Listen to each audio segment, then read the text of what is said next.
Welcome to Scoop One Under. Happy Tuesday. I hope you guys are having a great day. Appreciate you guys joining us tonight. Spring ball practice number 2 is coming up tomorrow. These guys got their first one in yesterday. No pads still tomorrow. They have an NCAA mandate where they have to go 3 practices with no pads, so they're going to be getting after it.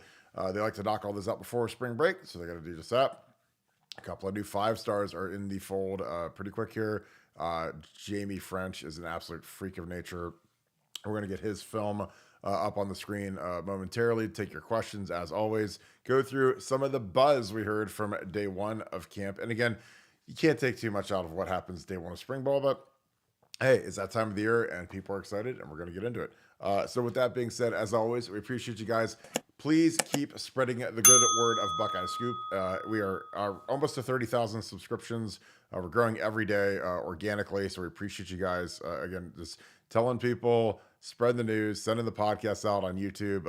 I believe the best format for this is YouTube, but we also have the digital formats, the audio you can download right to your phone on Apple Podcasts, on Spreaker, on all the different, basically every podcasting format. If you search for Morning Scoop, MORNING Scoop, like a scoop of coffee in the morning, that's how I coined that.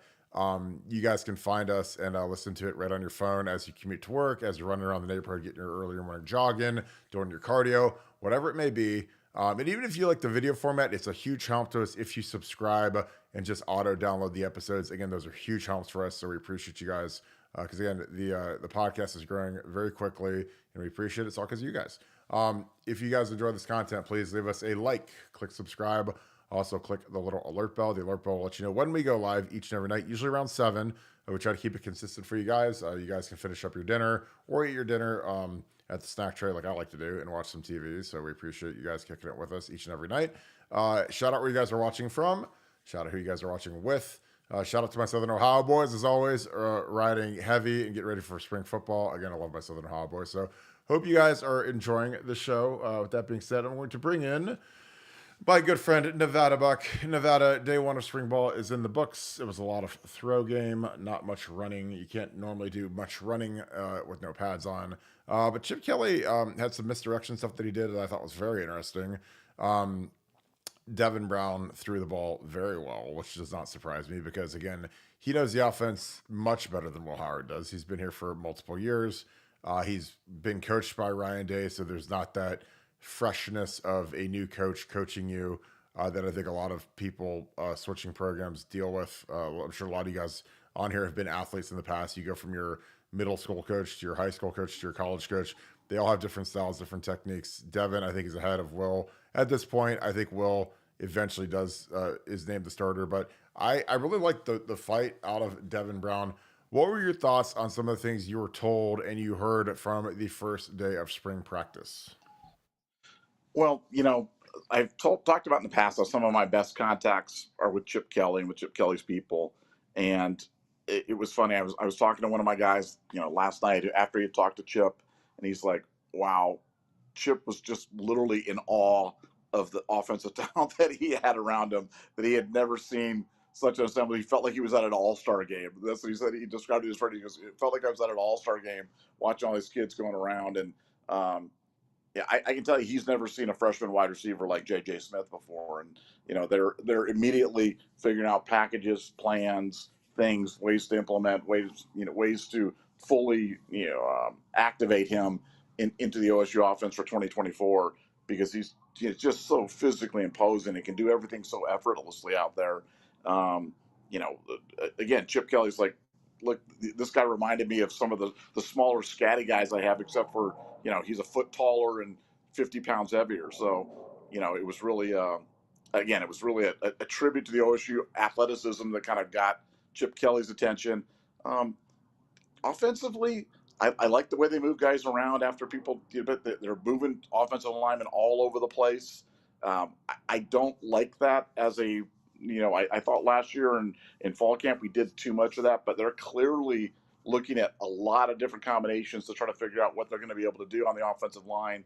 And defensively, I think we've got more depth than we might have thought. I think there's some sneaky guys that are kind of coming up there that might look like depth guys. Some of the freshmen, Edric Houston, um, you know, you know, Edric Houston is a guy that he's so interesting because he's kind of a smaller I mean, he's not a big guy. I mean, he's not huge. He's not like a huge imposing defensive lineman, but man, he's got the quick. I mean, he's kind of a hybrid between like a JT and a Jack and a Mike Hall, and that he's got that Mike Hall interior size quickness, but strong at the point of attack. Really aggressive, really violent with his hands. Really knows how to do that. And I can't wait till the pads get on and he can actually start hitting for real, because he's the guy that I think is going to provide immediate depth and immediately be in the mix for playing time, and that's exciting to see. I think that that's gonna be a very compelling thing when you see guys like some of these freshmen are ready to go. I mean, Edric Houston's the guy. They got to play him this year. They got to figure out a way to play him. Again, I think that the game has changed now with the transfer portal, and I'm not saying that Edric's a candidate for it, but it's like a guy like that is got to play. And you got him and JJ. Those are two of the best looking freshmen in school history in terms of their physical stature.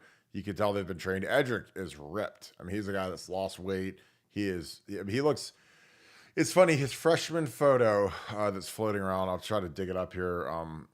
He looks like Vernon Golson. He's not quite as ripped as Vernon because there are all these legendary photos of Vernon and pregame warmups in his like dry fit shirt where he's like absolutely jacked. And it was always funny because like for the first couple of years, Vernon didn't play. Like he didn't play his freshman year. He barely played his redshirt freshman year, which would have been '05. He might have gotten hurt that year, I'm thinking. '06, he exploded. He went redshirt sophomore, became a starting D end, and was an all Big Ten level type guy. And then '07 is when he went to the stratosphere and became the 6th overall pick in the draft, and guy that I went against every day. And again, I against Vernon, he had one move, and it was a good move. But I knew how to stop it. But Vernon was a really, really good player, really strong guy. He beat Jake Long for a sack, in that Michigan game. That made him $30 million basically. You got drafted by the Jets, obviously didn't pan out in the league, but and that's the guy that I think Edric is more fluid than Vernon. Vernon was a very stiff guy, powerful, strong, looked like, God. I mean, literally his body, no body fat, ripped, strong, was a big time weightlifting guy, which I loved because I love guys that trained hard. Vernon had a lot of genetics. I mean, I could lift all I want. I'm not going to look like Vernon Golson, but Vernon was a guy that worked out a lot. He worked hard at it. Was a freak of nature in '07. I think he was Big Ten Defensive Player of the Year. I mean, he had it, but he had like 15 and a half sacks. And was just a great player. And that's what Edric kind of reminds me of. But he's a lot more advanced at a young age because Vernon wasn't ready to go until about year 3. Edric is ready for a role now, as long as he can handle it. Because these guys with the training and the nutrition and the early enrollment. I mean, these guys are so much. They're like space age compared to where guys from like my era were like around the same point in their development. Because like JJ Smith looks like a 3rd-year junior, and he's a 18-year-old, he's 17-year-old, whatever he is, senior in high school basically. But he looks like a man because again, he's gifted physically, but he works insanely hard. I'm talking about like with his trainer when I was getting the details of his workouts in Miami. I mean, they're not for the faint of heart. So he's not like a guy that's rolled out of the rack and was shredded. I mean, the kid works really hard. So he's focused. He's got a mission, and I think he's going to accomplish this mission, and that's to our benefit. Some other guys, it's interesting. Josh Fryer started off at tackle, moved into guard a little bit during practice, which is interesting because that's something I projected. I think Josh wants to play guard. You have to remember he played guard when he was in 2021 in spring and the start of that 2021 camp, he was the starting guard, starting left guard. And then they did the big shuffle where they brought DeWand off the bench. They moved Thayer to guard. Nick Petit went over to left tackle, and they put Paris Johnson at right guard. So that pushed Josh Fryer backwards. And then in that 2021 Michigan game, in that warm-up, he tore his ACL, which, again, that's a freak accident. Obviously, it's a terrible accident, but it happened. So he was out for a while. And then, last year, I thought he had a really good year as a right tackle. But the thing about, the day one offensive line, Josh Simmons, and Donnie and Carson, and then they had Luke Montgomery in there, and they had Josh Fryer. It's like that is written in the lightest pencil you could ever imagine, just because of just the fluidity of the offensive line. They want to get looks at George Fitzpatrick, Tigra. Some of these guys are going into year 3. Like, it's time for these guys to get going in their careers, and they got to figure out if this is a place where they can play or not. So again, this is a big spring for a lot of these guys, and they're going to move Josh Simmons around. They're going to move Tigra around. They're going to move George Fitzpatrick around, and they were doing that week 1. Now they don't do it in front of the media because again, the media folks are just there for 30 minutes, and the coaches know when the media's there, they don't show anything. They do the stretch period. They do some very rudimentary like warm up drills, like individual period, and then they do punt. So anybody that gleans anything from those periods is a total idiot. And honestly, it's a waste of time to even go to that stuff. But it is what it is. But once the door's shut, the media's gone, then that's where the real stuff gets broke out. So that's why I like to talk to people that are there when the media's gone, because I can get a real feel for what's going on. Nevada, Chip Kelly's impact on the quarterback, I think, is going to be profound with Will Howard. I think Will Howard's going to be a guy that's going to rocket up draft boards next year. And every year you see it. You see guys that preseason don't have a lot of hype, and then they end up being first-round picks, mocked into the first round, because they get in the right system. Again, you look at the kid from Oregon, Bo Nix, like he got into that Oregon system, and all of a sudden he's like a Heisman favorite, because he's in the right offense. I think that could happen to Will Howard, and I think he's a guy that could go into the first round. Because again, you have to remember, it's crazy to say it, but quarterbacks that are big and fast with big arms, those are valuable commodities. And then you get coached by Ryan Day for a year to get a lot of the inaccuracy out of your system, and you get to throw to like real receivers now. Like, you're not throwing to K-State guys anymore. You're throwing to like Emeka and Ennis and JJ. It's just a different world. Your thoughts on what Chip is going to do with Will Howard? Well, he's going to make them pay attention to all the little fine details, all the little things. I mean, the thing about Chip's a guy that from when he can focus just solely on the offense, he's going to prepare for every eventuality. I mean, Chip's already got an entire plan for electronic communications. While other teams are just kind of, winging it or just going to, we'll figure it out in terms of, like, for Chip wants to turn that into a tool.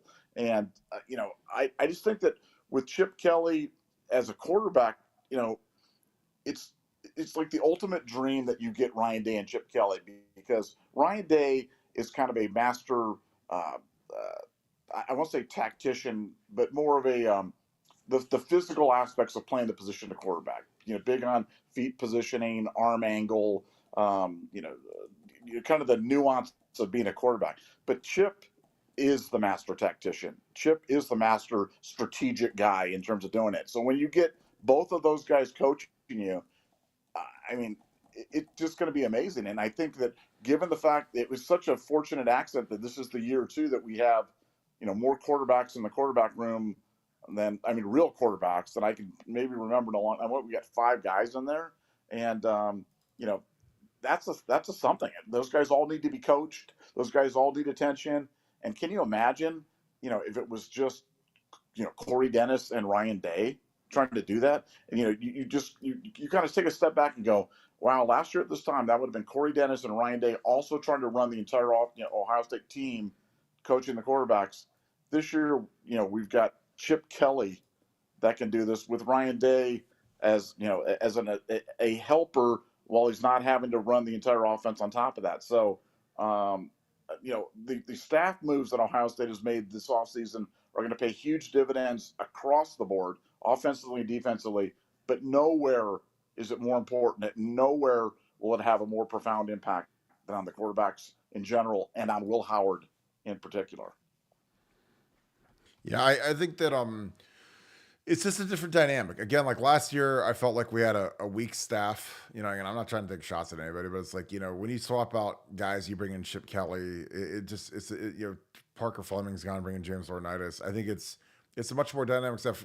How many times, Nevada, did you see, on a media day, Corey Dennis take the podium as the quarterback coach, at the big podium right behind Ryan Day? Like, I don't think that ever happened before.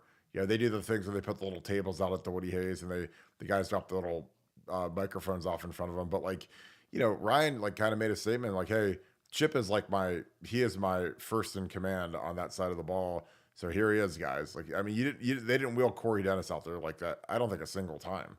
where he was the one guy that people could talk to. Now, like I said, they do that table dance where they'll put four dudes out there, they'll put Justin Fry out there and Keenan Bailey out there and Corey and Hartline all at the same time. But like, it's different when you're the only show in town. You're the guy. And he did that with Chip Kelly. And that was not an accident. Like, Chip Kelly's going to be a guy, I'd bet a lot of money he's going to speak to the media every week. I bet it'll be Ryan. It'll be like last year it was Ryan, Jim Knowles. And this year I'd bet decent money is going to be Ryan, Jim Knowles, and Chip Kelly every week addressing the media at the press conference. Because again, Chip, he hates the media, but he is not scared of the media. He's exceptionally intelligent. Like, he says stuff and I think it just whizzes right past a lot of the media people's like heads when he says it, because it's so profound. Because that's the kind of guy he is. Like, he's a deep guy, a smart guy. Like I said, I had one-on-one conversations with him, and I was like, this is a guy that I'd love to learn from. He's like the kind of guy, and again, like Tom Herman, people say whatever they want about Tom Herman, but Tom Herman was in Mensa. People make fun of that. But Tom was a real smart dude, and he learned everything he knew from Chip Kelly. Learned the whole offensive structure of the 2012 team and Urban's new Ohio State offense, because he went and clinicked with Chip Kelly. Like, him going and hanging out, not hanging out, but, like clinicking with Chip Kelly. Like, clinicking is like you're at, you go to the Oregon football building, you sit in the room with Chip Kelly and his staff, you lock the doors, and you say, please teach me what you know. And a guy like Chip is smart, taught him a lot of stuff. They went back and forth with stuff. And that's how football coaches grow. Like, a lot of football coaches do that in the offseason after spring practice, because it's just a good way to get fresh ideas. And again, like, we don't really have to do that this year as much because we brought in Chip Kelly. Like, he is the clinic. It's like you brought the clinic into the build. You hired the clinic instead of having to go get clinicked. But I think that, for Ryan and his growth as a coach, it's the biggest hire he's ever made, because he truly can let go of the offense and actually run the team. Because again, with NIL and with all the other responsibilities that come as being a head coach, like, to actually be able to sleep like a baby at night because your mentor is in control of the ship on offense has got to be the greatest feeling in the world for Ryan. Because again, I saw Urban do it. Urban was a true CEO, and that exhausted him. It wore him out. But it's way easier than doing that job and trying to be the offensive coordinator, because that's impossible in my opinion. I think that's something that has cost us in the past. It's not because Ryan's not good at it, but I think that again, I always say it's like, if you run a company, it's better to have a really good COO and a really good CFO as opposed to, having one guy try to do both. If you have two that are really good, it always trumps one guy trying to do both and wearing himself out. Nevada, as the spring ball cranks along, who are some other guys? Sonny Styles made Iron Buckeye. Josh Fryer made Iron Buckeye.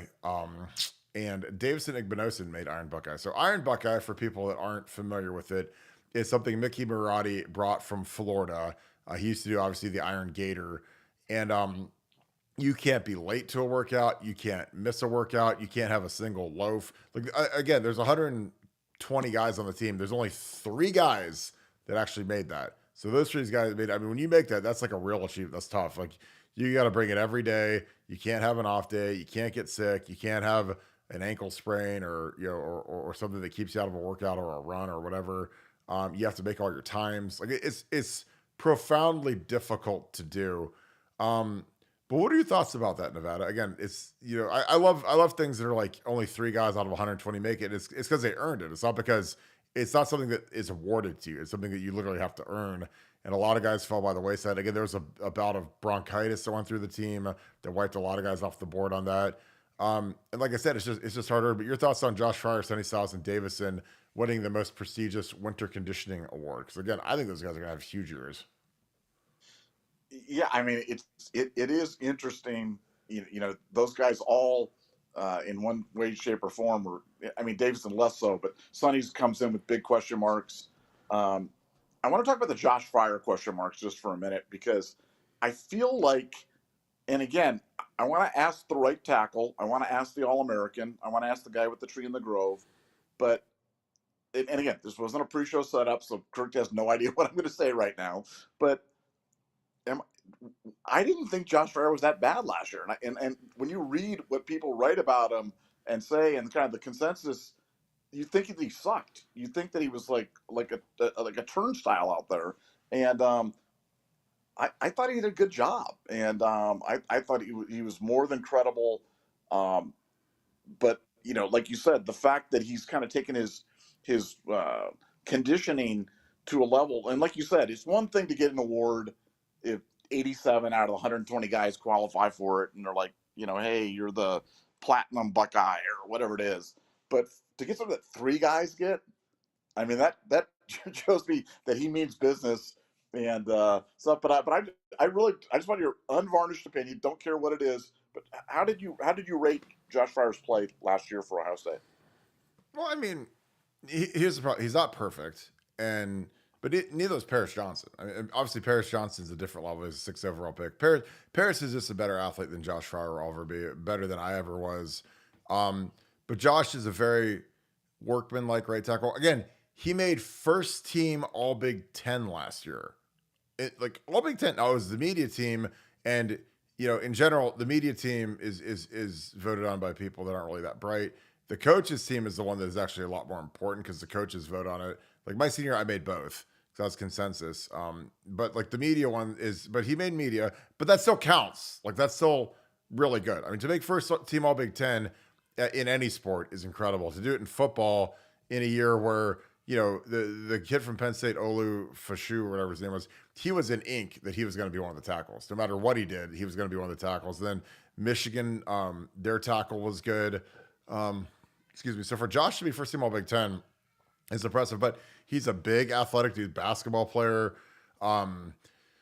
He was coming off of an ACL a couple of years ago, and I think that bugged him early last year. I think the thing that kills Josh Fryer the most is the stupid rotations we do in practice.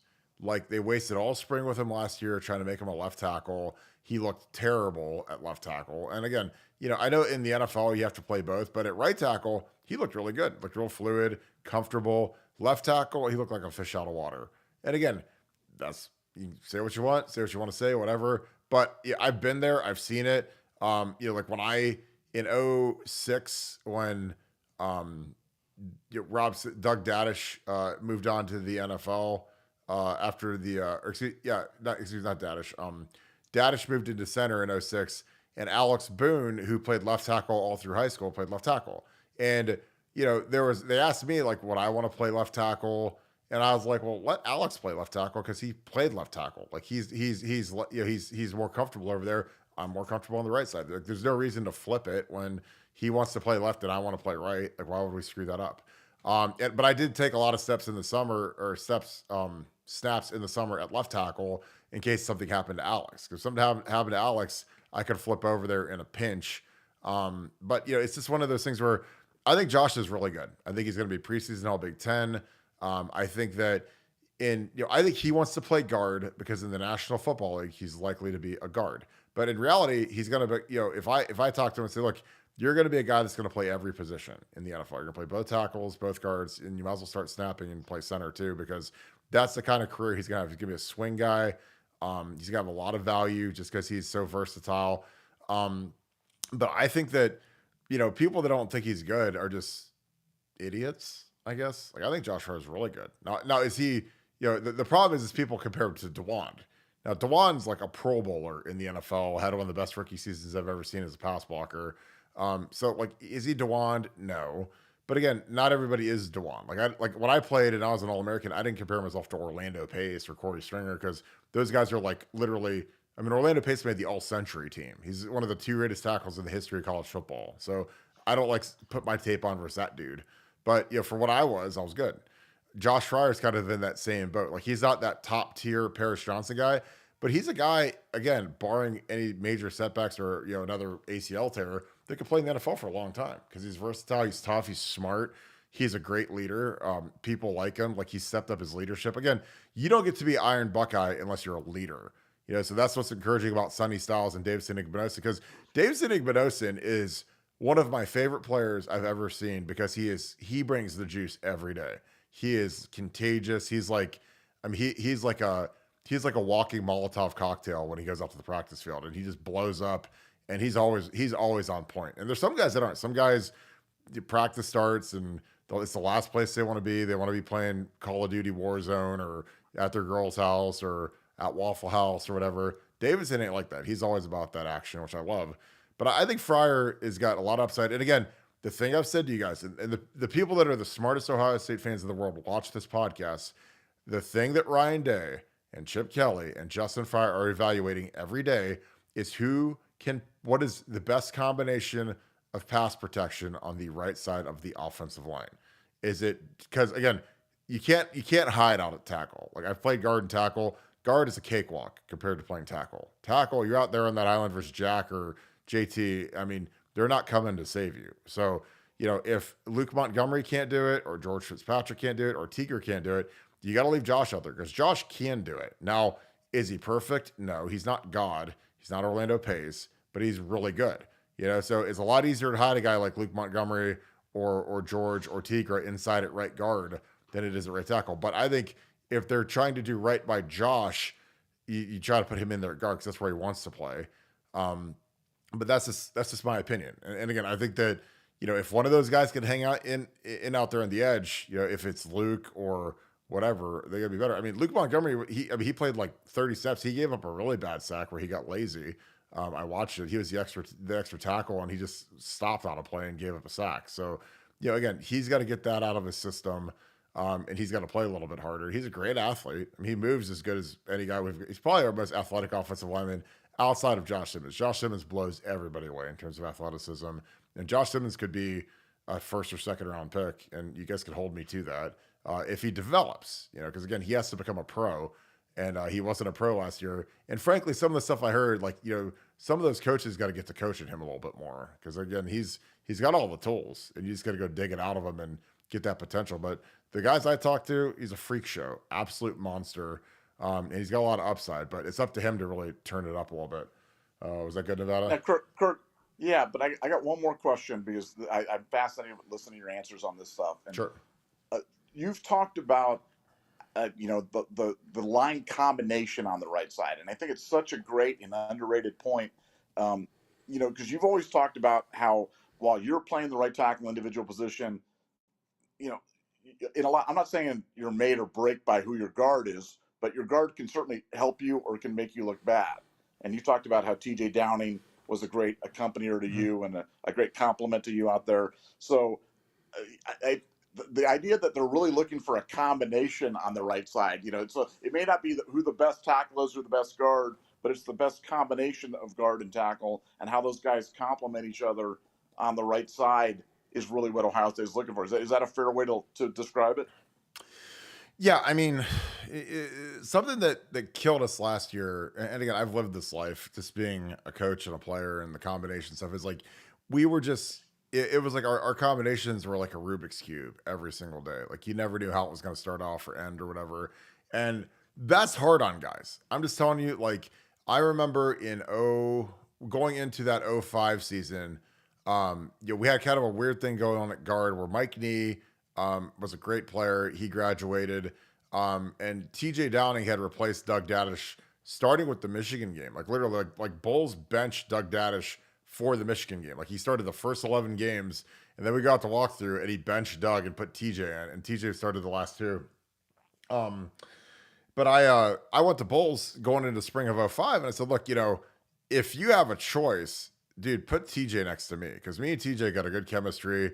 We kill guys when we're together, and he's a good guard. Like I mean, my biggest thing is like I don't care if I like the guy or not, but he's got to be good. If he's good, I can deal with him a lot easier than he could be my best friend in the world. But if he's out there, sucking, like I don't want to play with that guy. And TJ was a guy. He was always there. And again, a lot of stuff that goes on with the offensive line.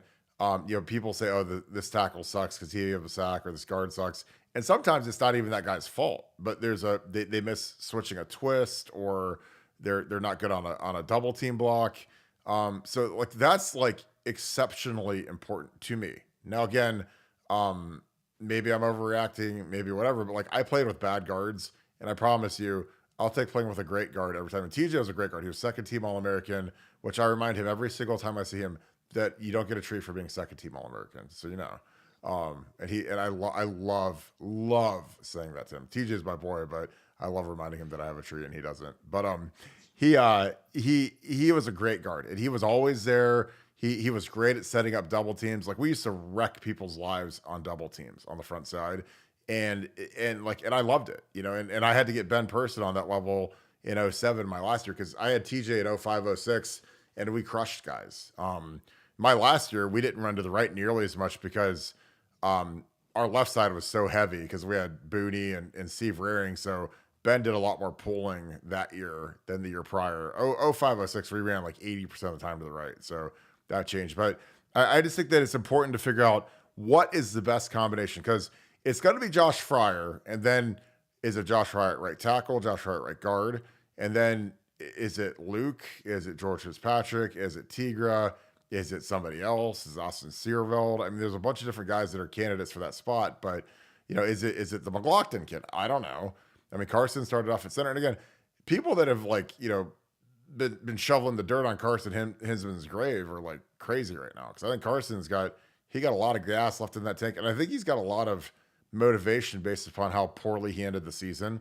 Again, because he didn't play in the bowl game, which is to me is humiliating and embarrassing, and kind of disgraceful. Because I mean, the guy started every game, and also we don't play him, and we played Enoch, and again, Enoch's back again. And I know Enoch had one of the worst bowl games I've ever seen, but he's back and he's running with the twos. So again, I don't know if he factors in, but there was a point last year, and it was literally 3 months ago, where the staff thought he was good enough to start in a major bowl game.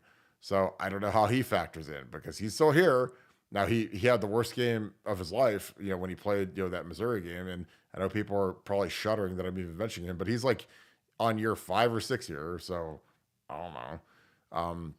But yeah, it's going to be interesting. Like the O-line is fascinating and will linebacker is fascinating, but the O-line is just, there's so many more names involved that I think it's going to be kind of the story of spring. And again, we might walk out of spring and say, hey, we have no idea because we got to camp this fall and Josh Fryer moved back to right tackle like he should have, and Josh Simmons wasn't even here last spring, so he shows up and becomes our starting left tackle for every game. So again, there's a lot of moving parts, but that's what's exciting. That's why being a part of BuckeyeScoop.com is really really smart because we were breaking a lot of this stuff, and I'm just excited to see what a bunch of these guys do. What else, Nevada? We got a couple super chats we can get to. Anything else on that? Was that detailed enough for you? No, that was excellent. Okay. Let's get these super chats going.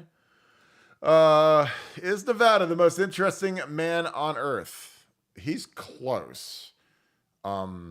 He's way more interesting than I am. He's done a lot more than I have. He's been to a lot more places than I have. Nevada, are you here's the thing. He's kind of like Clark Kent, where he's undercover most of the time, and people think he's just like the regular Jamoke walking around at Coffee Bean and walking the Strand with his sunglasses on, his gray T-shirt. And then there's other times where he's like actual Superman. Nevada, your thoughts on that? Are you the most interesting man on earth? I am Big Daddy. No, I'm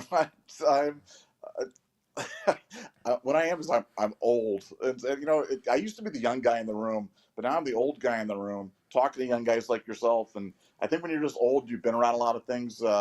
You realize at the end of the journey that you've done a lot of interesting things. But no, definitely not the most interesting man in the world, but getting close to becoming the oldest man in the world, which is kind of nice. Yeah, I totally agree. But I like that. Matthew Shelton, thanks for the deuce. How would you compare OSU to Georgia this year? That is a great question. I like our team better than Georgia's. I know their quarterback's projected to be a top 5 pick next year, but I like our edge everywhere else. I mean, they're losing a lot on their O-line. They lose Amarius Mims, who's going to be a top 10 pick now. But Georgia's going to be there. I mean, they're one of the 3 teams that give me worry just because they're so loaded. They're always talented. They've got the best coach in college football. They're going to be good.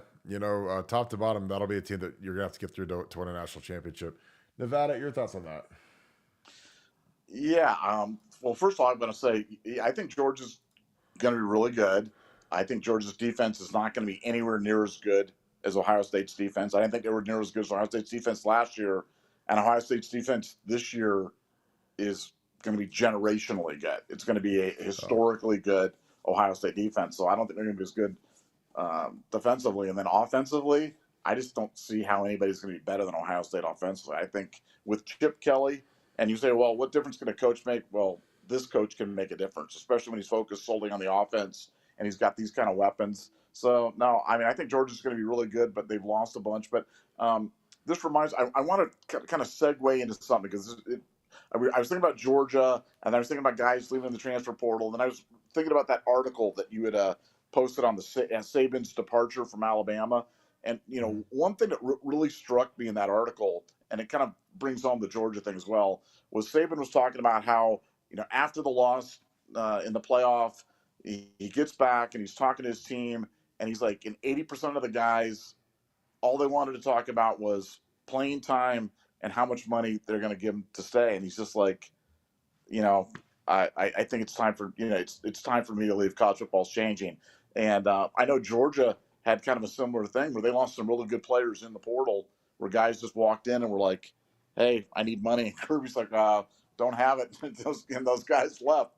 So you better have your NIL house in order. You better have a coach that's ready to deal with that stuff. You better have things. And the good news is Ohio State really responded to that, because when you think about it from the team last year, of substantive players, who did we really lose? We lost Mike Hall, terrific player to the draft.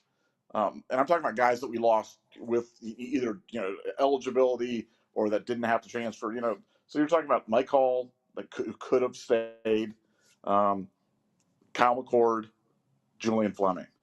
Marvin. And that's it. Well, no, Marvin. Yeah, I guess Marvin, because I never consider Marvin that he really could have stayed. But yeah, that's a good point. Yeah. Um, but we didn't lose as much as a lot of other teams did, and the fact that we kept as many guys as we did, that were true jump balls, that were true. I wouldn't even say they're jump balls. They're probably 70-80% to go to the league. Really set Ohio State up really well for 2024, and it's really the key differentiator between Ohio State and Georgia, in my opinion, was our ability to keep guys where they lost them, and I think that's going to be big. Yeah, I totally agree. I think that plus we added a bunch. We added Caleb Downs, we added Will Howard. Like, I mean, Georgia, they got ETN, the really good tailback from Florida, but they didn't get the amount of superstar talent that we added, which is huge. Plus we added Chip Kelly. I mean, adding Chip Kelly is like one that people don't really talk about enough. I think Chip Kelly's as big of a hire as we've ever had. So I'm really excited to see what he can do going forward, just because I think he's going to be a monster on offense. And again, I think it's going to make Ryan Day a lot better. So you're going to have a better head coach now because he doesn't have to do everything. So I think all that, I'm super excited to see what these guys do this year, because this is a national championship team. And there's some years where, like last year, I thought we were close, but I wasn't a sure quarterback. This year with quarterback plus Chip Kelly, scary good in my opinion. I think Chip Kelly's out for blood, and he's gonna light some guys on fire this year, because there's gonna be a lot of people that haven't seen Chip Kelly's offense in this conference now, and they're gonna have to get a nice taste of what ultra fast football looks like. Dick Buck, thanks for the deuce. Kirkington status on the meetup at BW3's opening. Well, it's not till August, and I don't have a date yet, but that will be happening. It's in Grove City. They're building a new Buffalo Wild Wings. They're one of our new title sponsors, so we'll be ready to go. That'll be a blast. I'll probably be there all day, just because I want everybody to be able to come in, pop in, have fun. I'm not sure if it's going to be on the actual grand opening, because I just got to talk to the people that we're working with over there, with Buffalo Wild Wings. But they asked, that was like one of the first things they asked, hey, could you come to our new grand opening? I was like, I'd love to. I mean, but if I put out the horn, it's like in Lord of the Rings, where they like blow the horn and all the orcs come running. Like, that's what it's gonna look like for Buckeye Scoop. Like, we're gonna have a ton of people showing up, and people have told me they want to fly in for it. And so I was like, you guys better like have a lot of wings and a lot of beer, because our people are probably going to eat everything you guys got and drink the place dry. So just be ready, because our guys, when the Scoop people show up, man, they do not play, and it always makes me proud, because they're just like, these are all your people. I'm like, yep. And it's nothing like, and we haven't even done a meetup yet with the podcast the way it's grown, but it's going to be awesome. Nevada, I know you're a big Smash Burger guy. Are you excited about our partnership with Buffalo Wild Wings? Because I am. Yeah, great partnership. It was really one of the ones that we really wanted to have, and really Yeah. one of the premier brands, and also a place that we both like to go to. So it's one thing when you get a sponsorship from somebody and you're like, they're great, they're awesome, but I don't, it's secretly you're saying I don't really use their product, or I don't like Buffalo Wild Wings. That's, I know it's part of your life, and it's been part of mine for a long time. So yeah, I'm excited to have them as a sponsor. Yeah, I love it. I mean, we've spent a fortune there, so it's awesome to be a part of it. And if they bring back my truffalo sauce, I might cry tears of joy. But smash burgers are banging. Pooh Beard 12, thank you for the deuce. Thank you for Scoop Ultra membership. Any word on what the coaches are that are running the special teams? They got a new special teams GA I saw, and I'm sure that guys like James Laurinaitis are involved in it, in punt and that type of thing. But it'll be collaborative. I mean, that's what happens when you don't have a special teams coach. I mean, you'll have again, Justin Fry coaches the field goal team. Larry Johnson coaches field goal block. I'd imagine James Laurinaitis is going to coach punt in conjunction with Tim Walton. And then you go down the line. I mean, the thing about special teams is like you don't really need anybody for kickoff and kick return now because it's such a limited part of the game because kickers kick it out of the end zone, and a lot of these teams fair catch the kickoff because they can fair catching at the ball in the 25. So that's gone from being a must watch play to a play that's almost like defunct at this point. So I think it's going to be really interesting to see what happens with that. But I'm sure that they're going to divide it up and they'll use the special teams intern, which is what it always should have been. You don't need a full time special teams coordinator in college, especially with kickoff and kick return being gone. Basically, you've got a guy coaching the punt team. You don't need a full time guy to coach the punt team because punt return we fair catch 90% of our punts. So again, 3 of the major phases are completely defunct, and then like I said, the field goal team is coached by the O-line coach traditionally, and the field goal block team is coached by the D-line coach. So it's not, you don't need to. That's why I always thought it was idiotic that we had Parker Fleming on stuff because you don't need a guy who's a full-time guy who doesn't really have a responsibility. Chocolate Chip Scoochie, thanks for the deuce. Zach Smith saying there's staff issues. I do not know what that means. I think I can imagine what that means, but if you want to get more specific, I will get more specific. But I don't think there's any staff issues, but just let me know. Jeremy Moreland, thank you for the 10. Keep hearing the chatter about the Oregon game. Yeah, I know they're good, but our QB is playing on. I cannot believe they beat us this year. Your thoughts? Well, I mean, we got to go to Outson, which is a long flight and a tough place to play, and they're going to be good. They're going to be really good. So, the last time we played those guys, they beat us. So we owe them one because when they came here in 2021, they ran through us. So I think that our guys, do I think we're going to win? Yeah, because I think that our running game and our defense combined are going to carry this team this year in those tough road games. Because when you've got Quinshon and Trey, good O-line, athletic quarterback who they're going to run, that is the silver bullet on offense. And then when you've got a good D-line, great safety play, that's the silver bullet on defense because you're going to be able to stop the run on the road, affect the quarterback. I mean, that's the recipe for winning, folks, on the road.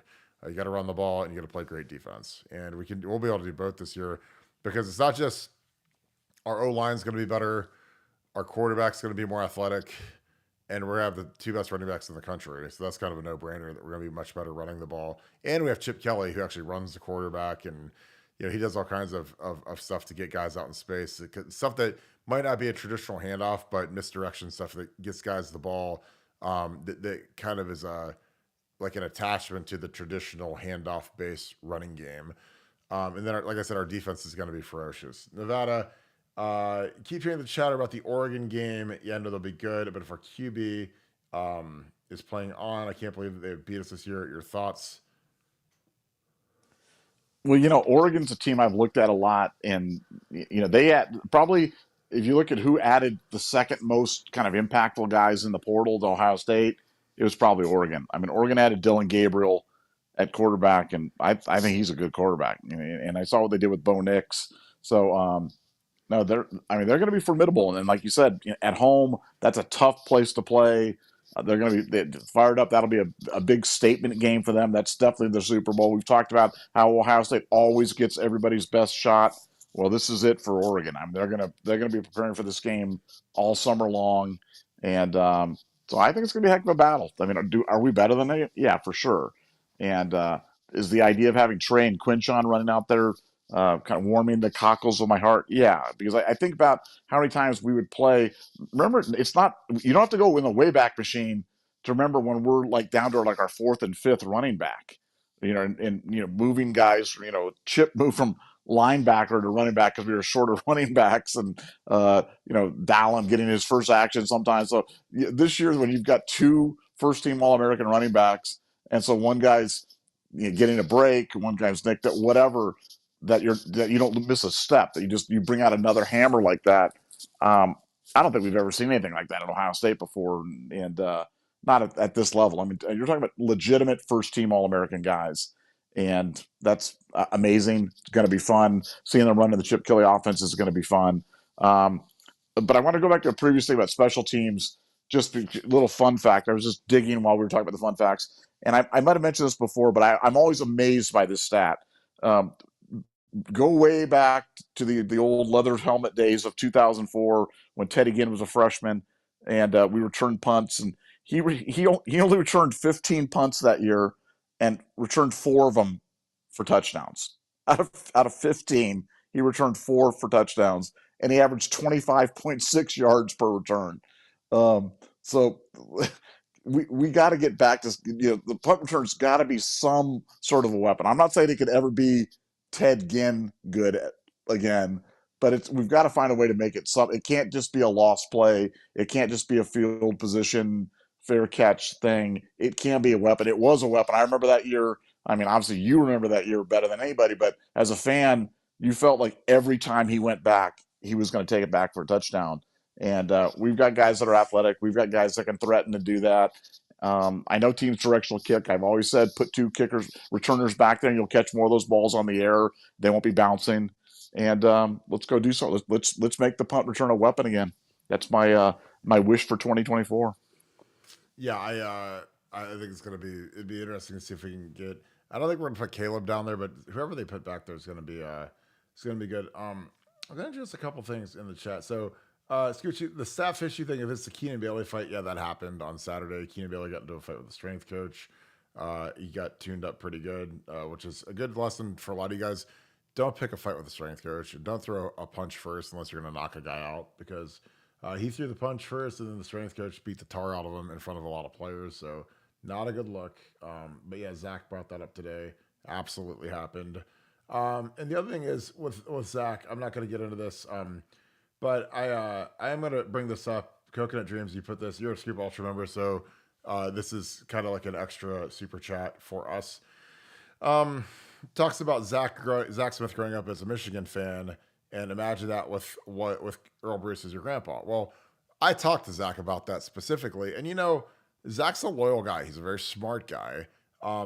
So if my grandpa, who I loved, or my dad, or Nevadabuck. If Nevadabuck is, my best friend, and he was the head coach at Ohio State, and he got fired, thrown out on his head by an idiot president at board of trustees, like is what happened to Earl Bruce. I mean, Earl Bruce was so bad that the athletic director resigned. He refused to fire him, so he just resigned because he's an honorable guy. So yeah, like I mean, if somebody fired, my hero again, I went through a really bad period. I was still working there, but when they fired Jim Tressel, like I wasn't the biggest Ohio State fan in the world, because Jim Tressel's like my dad. So again, I get it. Like if you throw out my dad on his head, like, and then you switch sides, you become a Michigan fan. Like I get that again, because I'm a loyal guy and I care more about my family than I do anything else. So I'm going to defend Zach on that. But again, he's all Ohio State now, and again, we talk about Ohio State all the time, every day. But I just wanted to clear that up. So yeah, Earl Bruce is one of the greatest Buckeyes who ever lived. He used to come speak to the team the Sunday before Michigan. And again, I give Jim Tressel is the guy that put the program back on the rails after the John Cooper debacle towards the end of his tenure. And Coop's a great guy, but by the end of the program, was a disaster. And Trust righted the ship, and he did a lot of little things that a lot of people didn't see. But like he used to bring in Earl Bruce to talk the Sunday before Michigan, and it was awesome. He'd have the band come in and teach us Script Ohio the week before Michigan. It was awesome. Like just all these little things that Trust thought to do, because he's a genius, and he grew up in Ohio. He understood the rivalry. He worked in the 80s for Earl Bruce as a receiver coach. So he got the job. He understood what it meant to be the head coach of Ohio State and how to like kind of, enhance the position and enhance the reason we sing Carmen, Ohio after the game is because of Jim Tressel. It's not because of anybody else. So we do that. That's like a big tradition now where everybody sees the team sing Carmen, Ohio with the band. Like that's Truss, because he got the rivalry.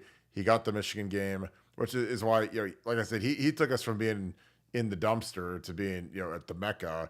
and Urban enhanced it, Ryan's enhanced it, but it all started with trust.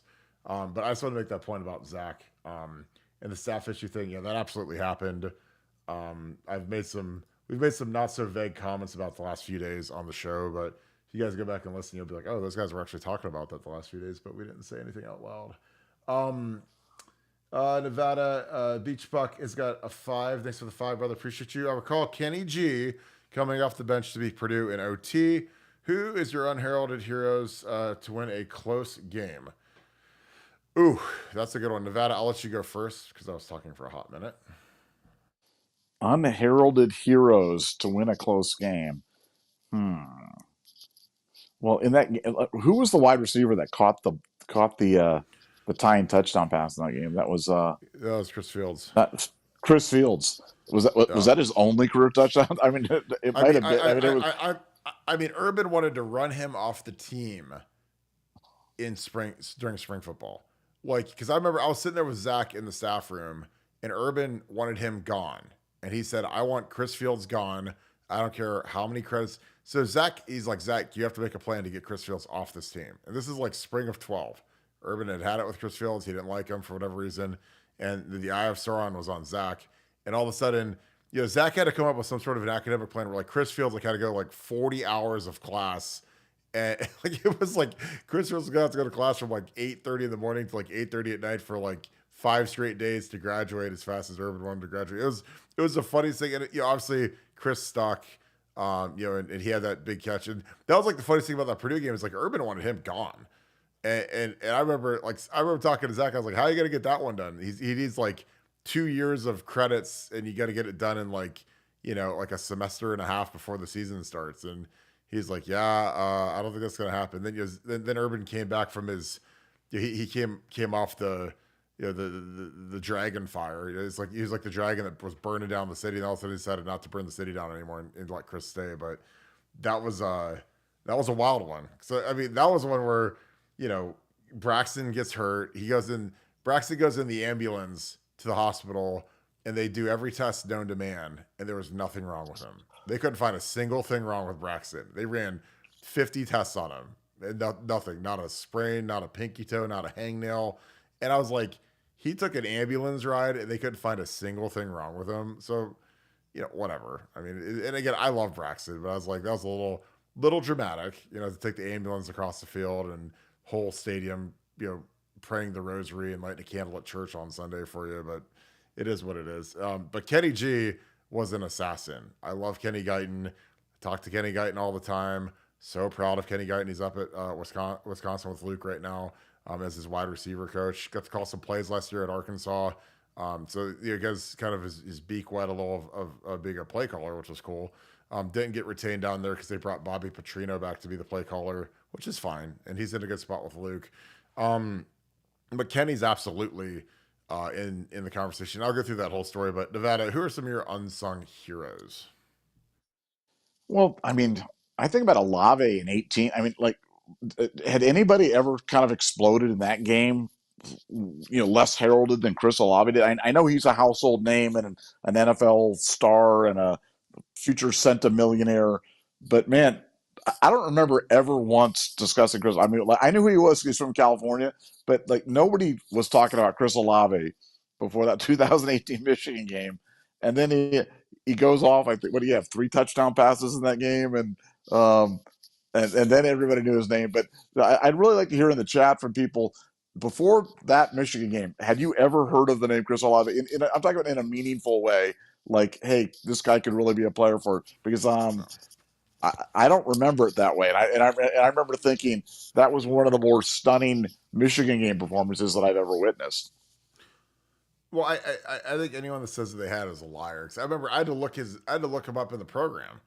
I was like, who's 17? Because he wore 17 back then. I was like, who's 17? And like I looked and I was like, Olave. I was like, cool. Welcome to the show, kid. Great job. Had a huge game. The Kenny Guyton thing was the most amazing thing I've ever seen. Because we went from losing, like all of the Urban Meyer luster would have left the building that day if we lost to that was like a 6-6 Purdue team. That was a bad Purdue team. And they were beating us, and they were good. I mean, they had one of those games where Purdue was always a funky team during the Tressel era, or no matter how bad they were, they would always give us a game. And then they beat us in '09. They beat us in '04. So, I mean, Purdue always had ballers. Like, that was the thing. Like, people don't realize, like, they had more first round defensive ends in the NFL than, like, the Florida Gators for, like, 10 straight years. I mean, it was crazy. They had, like, Anthony Spencer and the kid that went to the Red Kerrigan. Kerrigan was really good. Cliff Averill played a long time in the league. Like, they had Ray Edwards, guys that were like dudes, like guys that were first rounders, big NFL contract guys. And I just remember, like, Braxton gets hurt, so we're like, oh my God, we're dead. Kenny G comes out there. Kenny G he knew the playbook better than Braxton did. Really smart guy. Obviously very limited physically from an arm throwing standpoint, but we got down there, we scored. Jeff Harmon we ran that tight end delay pass. And again, I've told the story a million times, so I'm not trying to kill you guys, but Urban wanted to run the ball right at their best player, Kewan Short. And I'm sitting next to Tom Herman. I said, if we run it at that guy, we might as well just, you might as well sell your house. I said some sort of smart aleck comics. I'm like, he's the best player on their team, and we can't, like, Corey Lindsley and Norwell cannot block that guy. I've been watching it all day. He's murdering them. It's like, it'd be like if you were the offensive coordinator and you're playing the Los Angeles Rams and you say, let's run it right at Aaron Donald, who's the best player in the NFL. I'd be like, let's run it anybody except for that guy. Let's go the exact opposite way wherever he's at. Or JJ Watt in his prime. That's what this guy was like. And he ended up being a second round pick with the Panthers. Kewan Short made $80 million in his career. Was a really good player. But we ended up winning it. Another guy is Unheralded is Elflein. Pat Elflein, that Marcus Hall game in 2013, Marcus Hall loses his mind, does the double bird, which is on T-shirts, and that's kind of what Marcus is known for. Marcus is a great kid. I love Marcus. But Elflein had never really played before, and he goes out there and he plays lights out. Played great. And I love Pat Elflein. He was a young kid. He's a redshirt freshman.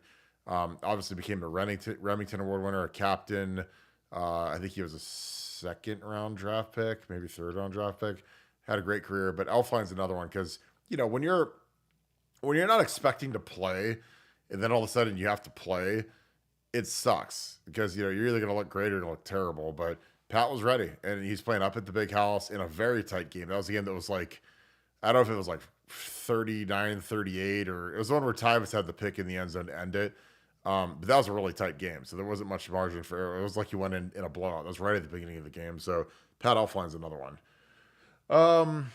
Dan Webb, thanks for being a Scoop Ultra member. Thank you for the 5 as well. We're going to do some film breakdowns for Scoop Ultra members, so we're going to get that set up. We had a good call this week. It's going to be a little bit different format, but it's going to be breaking down some All-22 film. So if you guys are interested in that, join Scoop Ultra. We'll send the invite out in the next month or so. We're going to get everything squared away. But I think you guys are going to love it, and I'm really excited to get back to doing that. Chase, thank you for the 5. Who do you think deserves this year's Block O, and who do you think will be chosen to wear it? See, I love questions like that where it's who do I think deserves it and who's going to be chosen to wear it. Nevada, I'm going to let you go first. Who do you think is going to get the Block O this year? Wow. Gun to my head, I'd say Emeka. Final answer. You think he's going to get it? Do you think he deserves it? I think he's going to get it, and I think he deserves it. That would be. I think it's Emeka. Or how about I'll change my modified answer. I'll say Emeka, and who do I think deserves it? I'd say Trey Henderson deserves it. So Emeka and Trey. I think for me, I feel like you'd go to like Lathan. He's been through a lot. I feel like they give it sometimes to a guy who's like less heralded. Mecca's a first round, but they gave it to Thayer the 1 year. They gave it to Xavier Johnson last year. I don't always feel like it's like the superstars at the top of the food chain like Emeka is. I feel like it'd be like a guy like Lathan who's been through a lot of injuries, battled back. Maybe Cody Simon. Cody Simon's a guy with shoulder surgeries. He's been a warrior. I always feel like there's some guy that's been through some sort of like an adversity. Thayer Munford's a guy that they took late and they didn't really want, but Greg Sudoir pounded the table to get Thayer in the door. And Thayer lost a bunch of weight, got in great shape, worked really hard. He's had a great NFL career through 2 years with the Raiders. Um, See I'll go the late. Emeka thing. I'm just thinking because they had the 3 twos, and I'm like, they got to get rid of one of the twos, and they got Court Williams there. Maybe they can do it, but maybe they were like foreshadowing it by saying, "Oh, the way we'll solve this 3 twos issue is Emeka gets the 0." Yeah, but the problem with that is like you still have your 2 twos on defense. Like you could have a 2 on offense and a 2 on defense. Like Yeah, yeah. There's If the you have flaw. Court and There's the Caleb flaw. Downs, yeah. Yeah, And- there's the and- flaw with my. I hadn't thought that one out fully. That's all you got me as your partner. But with Court, I don't think Court's gonna play again. I think it's how you give it out. But I think Court's had too many injuries and he's probably got a medical, I'd bet. Again, he's getting to that point where it's like how many more times can you tear your ACL before it's not worth playing anymore? He's had some serious injuries. He's a great kid. So I'd imagine Court's probably gonna hang him up. And the thing about Emeka is like, if I'm Emeka, like I really like number 2. I mean, I would want to wear number 2. Like number 2 to me looks better than block 0. This is my opinion. But like, if they gave me block O and I was 74, which was like my number that I really liked, like I want the block O. I mean, I want it for the prestige of it and for what it represents. And again, I'm different because like Thayer was the same way. Like Thayer, he wore the block O during warmups, but then when he came out for the game, he had to wear 75 because that was his jersey number. That you when you're a lineman, it's different. You can't wear 0 and play left tackle. But I don't know. I think it'd be Lathan, maybe Cody Simon, because it just always feels like it's the guy who's like less heralded. Like I said, Xavier Johnson, Thayer Munford.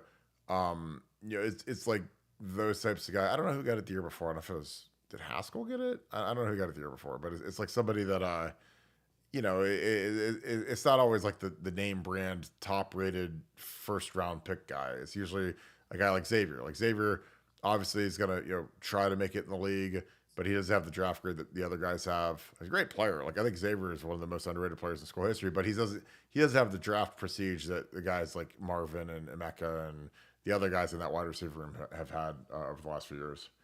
So I'll go Lathan just because he's had the injuries. I think that the injury thing kind of plays into it. The perseverance, toughness, like I mean, I just maybe Denzel, but Denzel likes 10, so I don't know. Again, I think it's sometimes... I think this is the year they reward somebody for coming back. I really do. I think the coming back thing is going to be kind of the key theme of 2024. And but your reasoning makes a lot of sense. It's very well versed historically and makes a lot of sense. But I don't know. I feel like they're going to recognize one of these kids that was a leader in terms of coming back and keeping this 2024 team together, which really became the whole story of the season. So I think it would be an appropriate awarding of the Black Oak. But all those kids you mentioned would be great, and it'll be fun. But it won't be the other number 2. You're right. 2 guys on defense, man. Million IQ, Mr. Barton. Million IQ. I always take my Limitless pill before the broadcast. It's either Limitless pill or it's Mick Ultra. So you're gonna get something in the middle sometimes. Ryan Days Beard, thank you for the 10. Thanks for being an Ultra member as well. This year, I hope we can have a whole lot less dancing before kickoff. Oh my God, I can't stand that. And for the love of God, can we please get back to lock your arms and take the field with an attitude like the good old days? God, you're near and dear to my heart there. Yeah, these guys like to like twerk before the game and do their little dance circle and stuff. And it's like, we've been doing it for like 3 years, and every single year we've gotten absolutely like just, jailhouse, whooped by Michigan. So it's like, I'd kill the dancing. I think tough love is dead. It went the way of the dodo because, I've seen enough love on the field where we get, ran over by tough teams. So I think that, we're back to getting to be tough. Mickey took all the logos off the gear. Those guys were working out in logoless gear for all of the winter. They got to like earn their gear back, which I think is good. I loved, we used to call that the hive with Tressel. We'd walk out across the end zone, lock arms, kind of do the little hive thing. That was always cool. I always liked that. I always thought something that's one of those things where I get why Urban like did away with it because they never did that at Florida and they didn't really know what it was. But I miss it. Like, I thought that was cool. That was something that Truss did at Youngstown State. Tressel brought that from Youngstown State, and he used to always did it at YSU, and Dino did that at Michigan State. So it was always funny when they do their Hive and we do our Hive, like in '07. But yeah, I missed the Hive. I always thought that was cool because they did it to Hell's Bells, and the stadium would always go crazy when they did it. So it's kind of like the official start of the game when we do the Hive and we'd go run over to do our warm up drills. But yeah, I missed that. That was always fun to do. Now hold on, Kirk.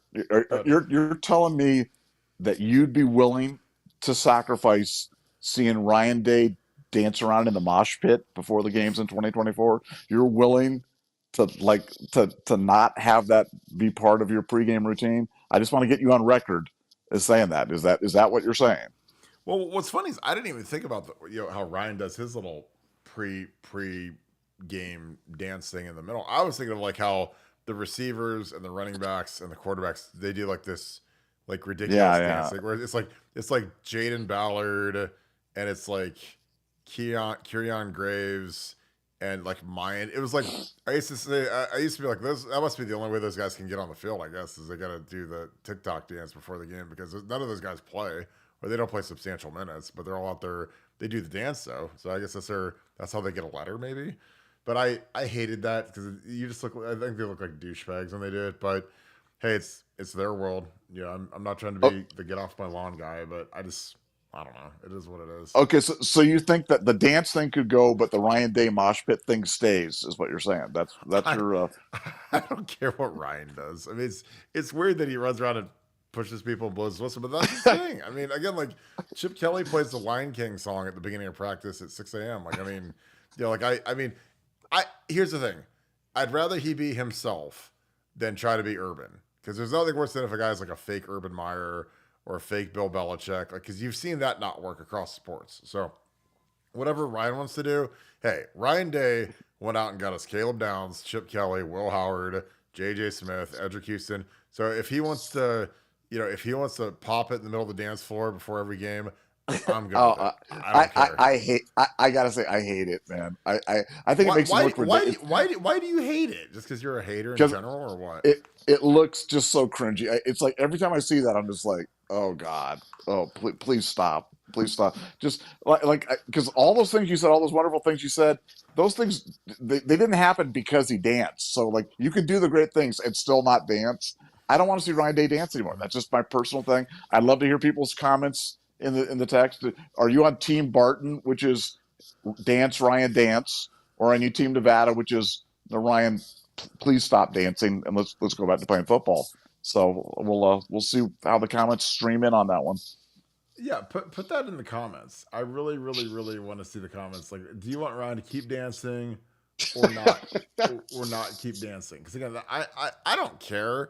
If Ryan wants to dance, he can dance. There's people saying that it looks really bad.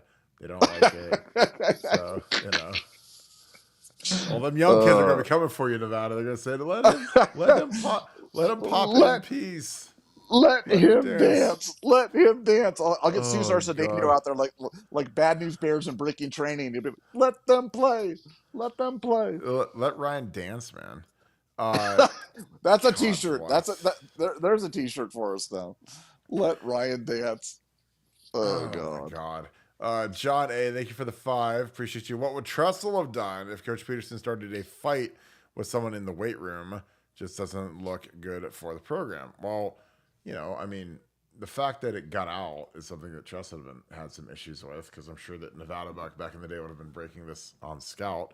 But I think that there's got to be a suspension, some sort of discipline. I mean, they suspend people for the dumbest stuff, I mean, and it's like, but I mean, like physical violence in the weight room isn't good. And again, I don't think that, Keaton was very violent. He's the guy that got tuned up by the strength guy. So I don't know. And maybe you could just say, oh, it's boys being boys, but like you're at like a major university where people are making like serious cash. Like you can't, if you work a regular job, you guys all can close your eyes. You guys all work, have your own business or work for somebody or whatever. You can't just like beat up your employees or your coworkers or whatever and expect to keep your job for very long. So again, like, do I care? No. Does it affect me? No. Do I think it's hilarious that a guy like punched somebody and then got absolutely like dog walked by a strength coach? Yes. That's the funniest thing to me. Is like a guy on staff was dumb enough to punch a strength coach and he got absolutely owned. That's funny to me. So again, maybe I'm wrong. Maybe, oh, Kirk, you're a big bully, whatever. But like, for one, I worked with Mickey. I worked with his staff. I would never disrespect the strength staff because those guys work really hard. They're great people. Like, I knew every one of those guys. They knew me real well. I was always very respectful of the weight room. You know, the word was like Keenan was like throwing equipment on the ground. Strength coach said, don't do that. And then, you know, Keenan did the same drill again and he threw the thing back on the ground. And again, if you want to like piss off Mickey Marotti and his staff, go like throw their equipment around. Go, don't take good care of their expensive, nice, heavy equipment. And they're going to go ballistic on you. Because again, I was always real respectful because again, I know how much that stuff costs and I always wanted to be welcomed into the weight room at any point. But, you know, when guys would throw down a heavy bag or slam weights on the ground or whatever, like, you know, unless it's like, you know, you're doing hang cleans and you drop the bar on the rack that's designed for it. If you slam anything else in that weight room, it's going to be a bad day. And Mickey's going to have, you know, Mickey's going to kill you, you know? And again, I saw that kind of stuff, you know, cause there's some guys that they're not respectful of the weight room, and the equipment. So again, it's kind of is what it is. And again, any of you guys that are football coaches or basketball coaches and you've been in like a high school weight room or whatever, like, you know, you got to take care of that stuff because it's exceptionally expensive and you want it to last. Because, I mean, you got to go fundraise to go buy a new squat rack or a new dumbbells or whatever. And so when you have some idiots like throwing it on the ground or whatever, stuff's going to break. That's why, like, you see you know, you go to these public gyms around Columbus and the equipment's in terrible shape because nobody cares because it's not their property. But when you're Mickey Marotti's weight room, you better come correct. Or you're out on that turf and you're using Mickey Marotti's equipment, you better come correct because it ain't going to be a good day if you don't take care of it.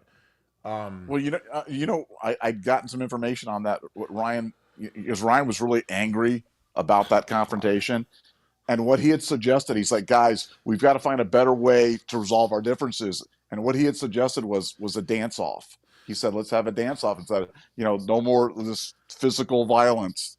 So that's probably how they're going to settle disputes in the future is the Ryan Day dance off. I'm just telling you. Is that what you think they're gonna? Are they gonna like? Is it gonna be like a? It's gonna be like a big circle like Saturday Night Fever, and they're just gonna like. It's gonna be like Keenan Zoolander. and the strength coach? It's like Zoolander. Yeah. Like Yeah. oh, it's a dance off. It's a dance off. That's unbelievable. That'd be. Hey, I mean, I bet Keenan would vote for that after he got smoked. John A.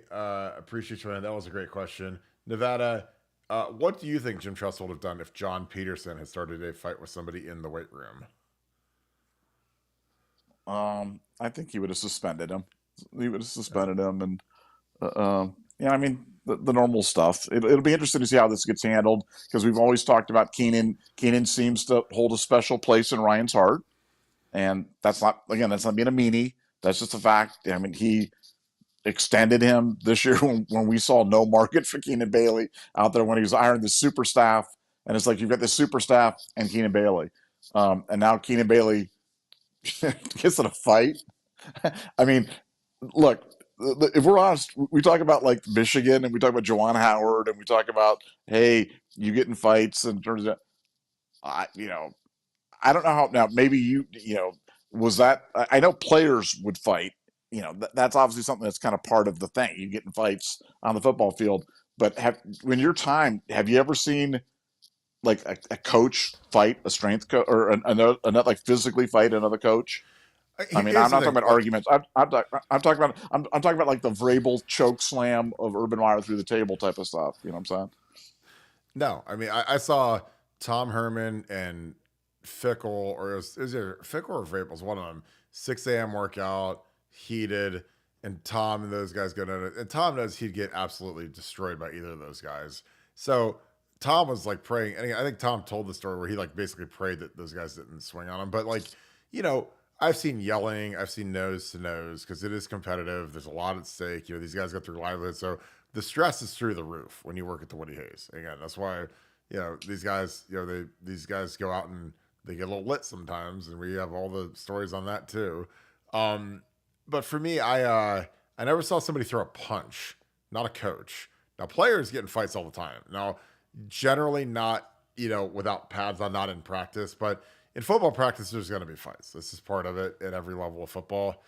Um, but I never saw coaches throw punches. So that's why this was shocking when I heard it. 'Cause again, it wasn't like there were two witnesses. There were like over a dozen people that saw this thing. And it was just like, whoo, that ain't good. Because like the whole team knows about it. All the coaches know about it.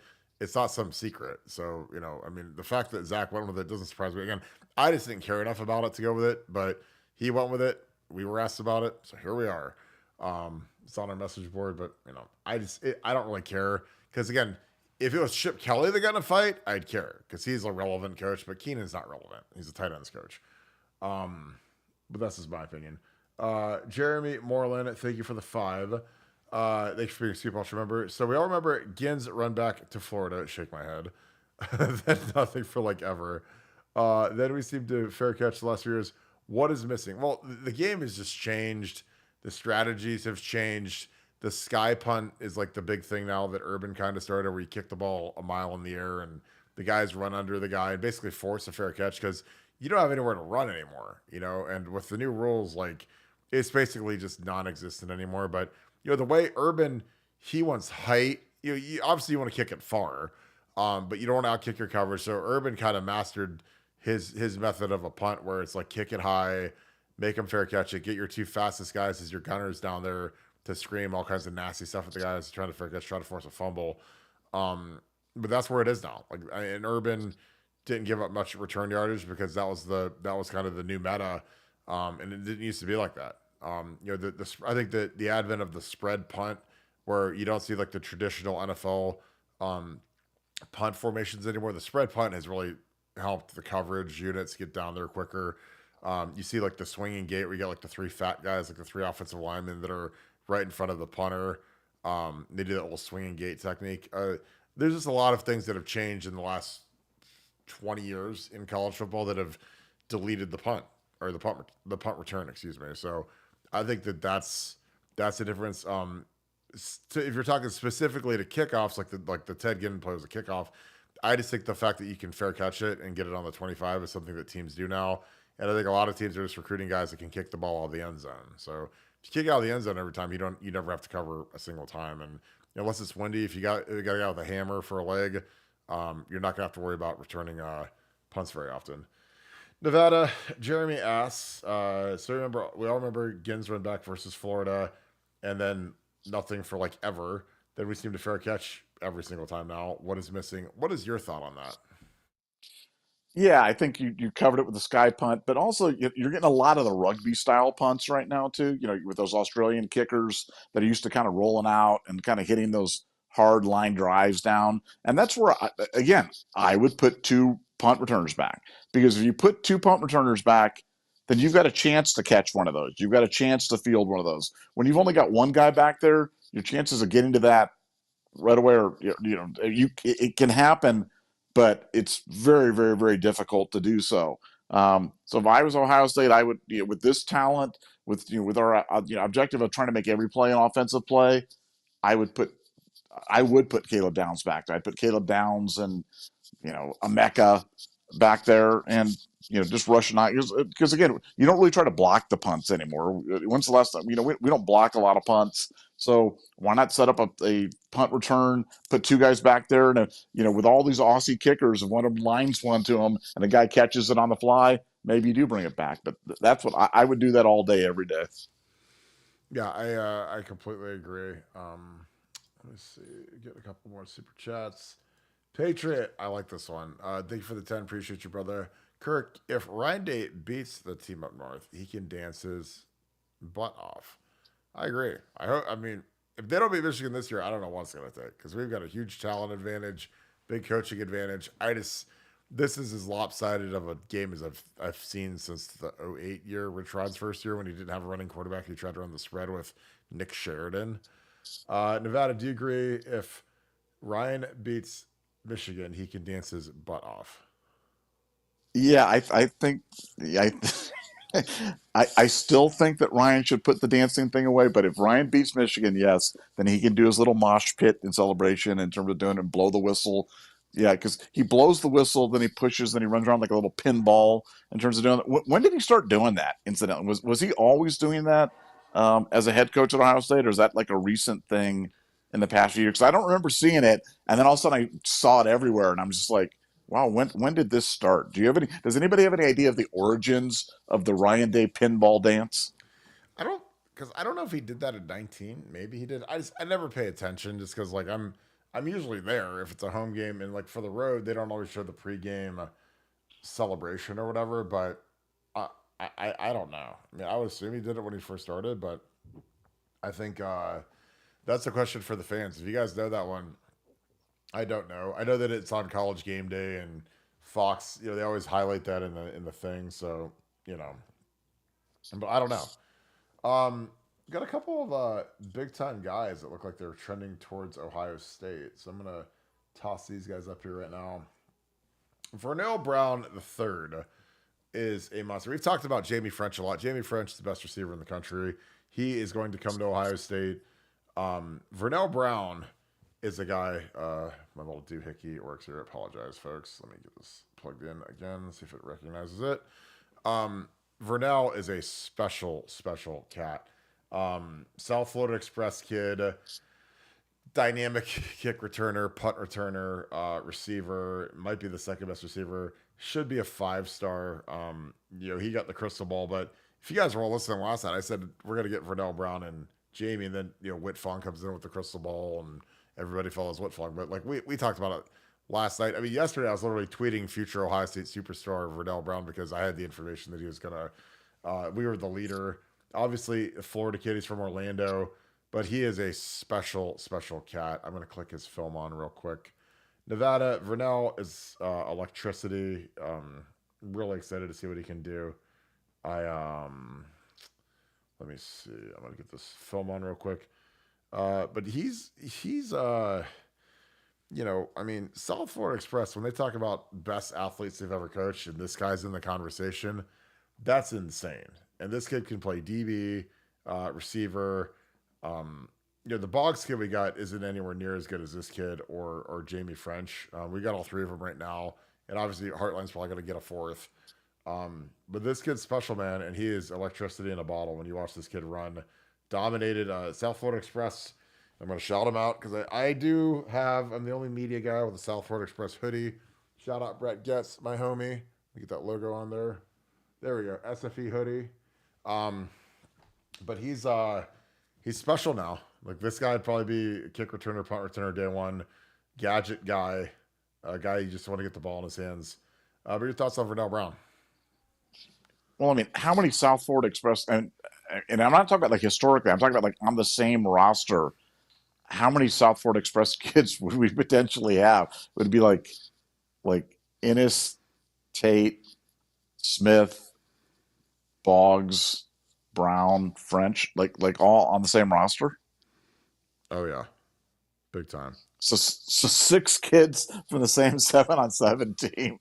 Yeah, I mean, it's insane. it's like you talk about, like, it's funny because you know we've always talked about the historic Glenville pipeline to Ohio State and how important that Glenville pipeline was. You know, all the great players, you know, the Dante Whitners and the Troy Smiths and the Ted Gins and the countless other guys that came and really helped forge kind of the modern legacy of Ohio State football.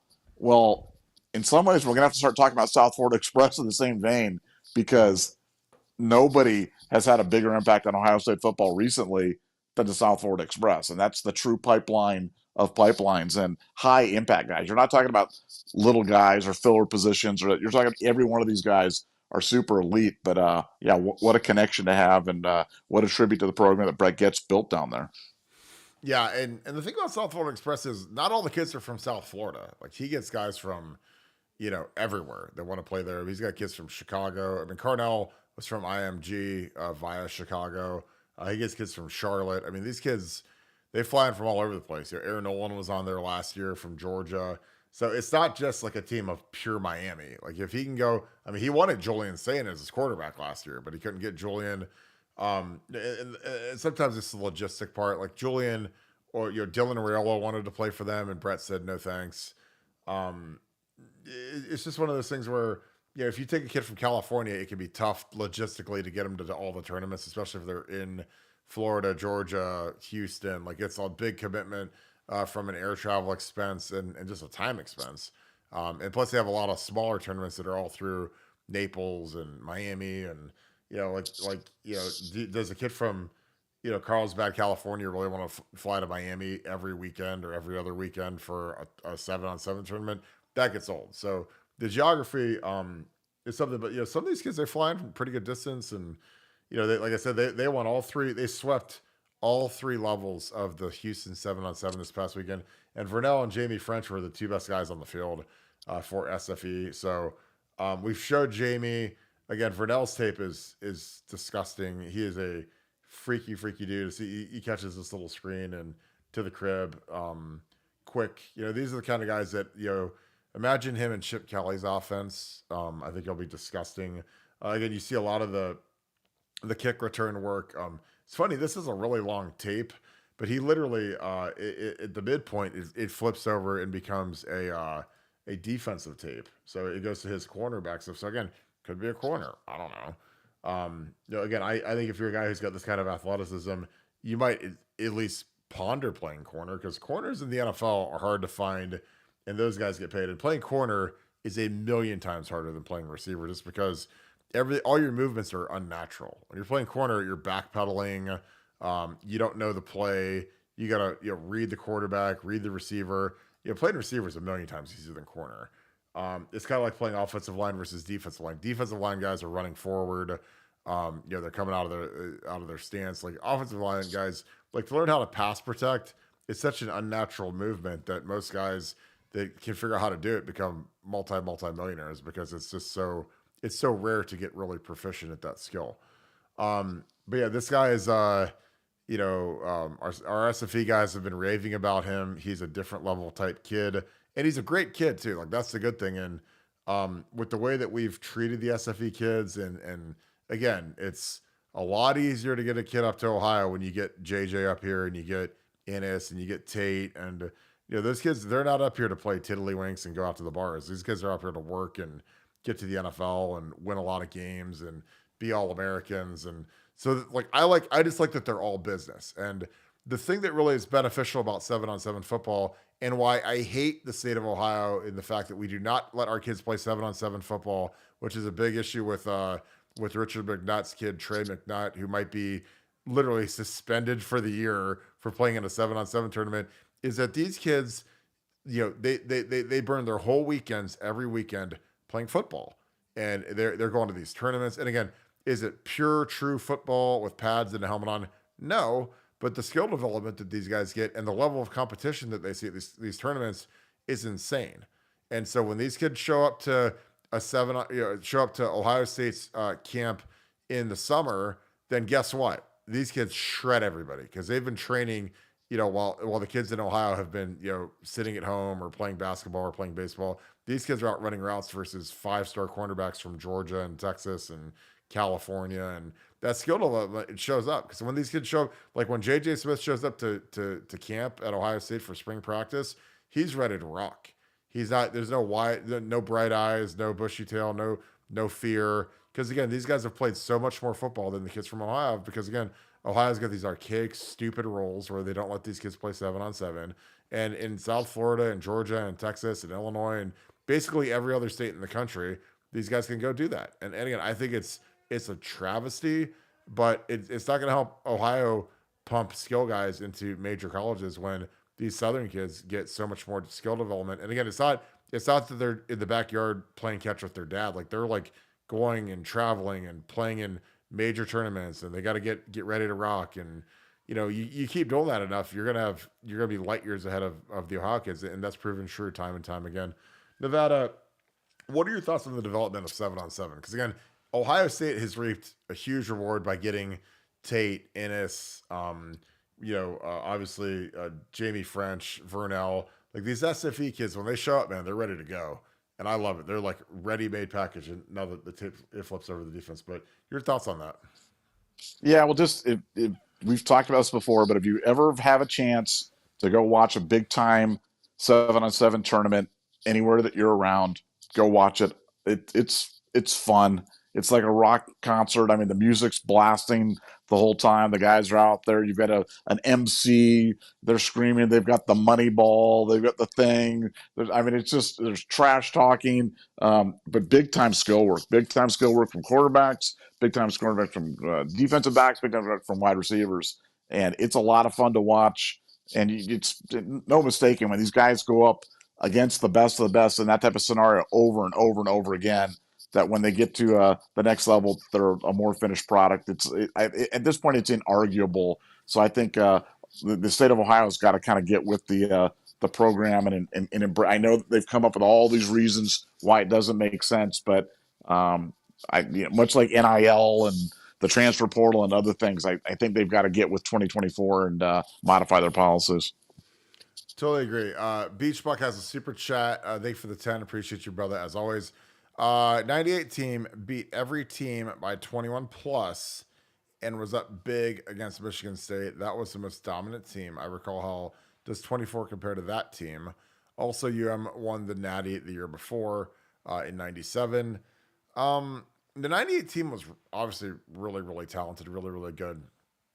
But I don't know if they're the most dominant team. I think that the team that I thought was the most talented was the 15 team, the team that had everybody back from winning the national championship. Both teams didn't have great quarterbacks. Obviously, I love JT Barrett, but I'm talking about like from a proliferation into the NFL. JT was a dominating college quarterback, but and obviously 98 they had Joe Germain.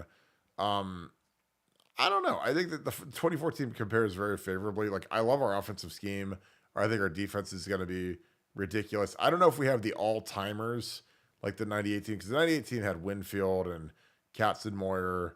Those were like two of the greatest players in school history. Like, I think we have really good players. I don't know if we have guys that are on that level, but I think from a depth perspective and a scheme perspective, I like 24 better than 98. And again, maybe I'm crazy, maybe I'm an idiot. You can call me an idiot. I'm welcome to that. But your thoughts on that, Nevada? The 98 team, which was dominant, and then they lost that Michigan State game. A team that was coached by Nick Saban, by the way. How does that compare to the 24 team? Well, I think the big edge in 2024's coaching staff, just a better staff.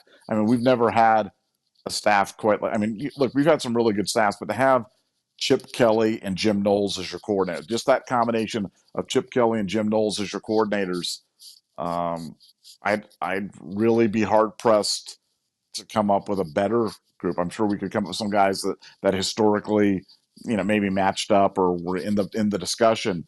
But that's a pretty special group when you consider how good Jim Knowles has been in recent years with defense. And I've said it many times, but I really believe that Chip Kelly is the greatest offensive mind in the history of college football. So by definition, that would make him the best coordinator and put him in that rare air. But, like 98 had, obviously, 98 was one of my all-time favorite teams, should have been the national champion. I literally cried after the Michigan State game. I did. I was so upset. It was so inexplicable to me that we lost that game that I actually shed tears. A little Nevadabuck moment there. And, but I mean, they were a great squad, 12-team playoff. Nobody would have wanted to see that 1998 team for sure, because they were gonna roll everybody.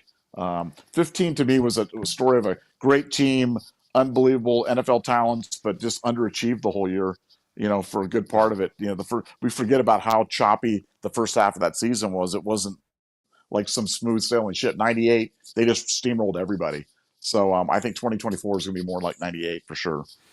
Yeah, Urban, that was a poorly coached team in 15 with Ed, Ed being the coordinator and trying to make him the guy and trying to reward him for how good the offensive line had been. Making him the offensive line coach / coordinator was something I called out. I was like, that's not going to work. It's going to be terrible. And it was terrible. And everything was choppy. And Ed, Ed did an okay job with the Lions, but he was not a people person. He's an awkward guy. He's not going to be the guy that you want to be the face of your offense. Like Chip Kelly, you can put him in a room with people and he's smart, slick, knows what to say, not scared to talk in front of a microphone, very confident, very smart. And he's gonna kill it. That's the kind of guy you want as the figurehead of your offense, and he's always going to be making that thing better and better and better. And like I said, I've never been more excited in my life than when we hired Chip Kelly, because I was like, this is a strange, long, strange trip where we got one of the greatest coaches in college football history, and now he's our OC. So I couldn't be more excited. Donald, Karen, Rosbeck, great seeing you guys. Appreciate you guys as always being on here. Excuse me. Thank you for being Scoop Ultra member. Thank you for the 5. Here in Florida, the kids play football all year round at Nevada OH. I know. I mean, again, like for some reason, OSHA, which is the worst organization in sports, literally will not pass spring football in any format because they're like, oh well, the small athletic directors from the Division 7 schools say, well, we won't be able to field a baseball team now, won't be able to have a track team. Well, it's like, so what? Who cares? Give the kids freedom of choice like they do everywhere else. Because somehow in Florida, they can field track teams and baseball teams and every other team. Somehow in Georgia, they can. Somehow in Texas, they can. Like, and again, if that's what it comes down to, then sorry, But I mean, I think that it really hampers our kids' development. And again, like, it's something where if you're serious about football, again, is it worth staying in Ohio? I love the state of Ohio, but like, if you're real serious about it, if you got skill development issues, like if you're a receiver, I don't know how you don't play for the South Florida Express. I don't know how you don't go play in these tournaments every weekend because all of the great players are doing it. The JJ Smiths, the Ennis, the Tates, like they're all playing 7-on-7 every weekend. And up here, it's like our kids are playing Call of Duty or playing basketball or playing baseball or whatever stuff that doesn't immediately benefit the way that you would grow your talents as a wide receiver. Because again, even the practices when you've got guys that are just monsters playing cornerback. You got JoJo Trader playing cornerback versus JJ Smith every day in practice. Like you can't get that by playing baseball or running track. And JJ ran track. He was a great track guy at Shamna and Madonna. He was a state placer in the hurdles. I don't know if he won the hurdles, but he's a monstrously big guy for a hurdler. But yeah, it's just we kill our kids by not letting them do that.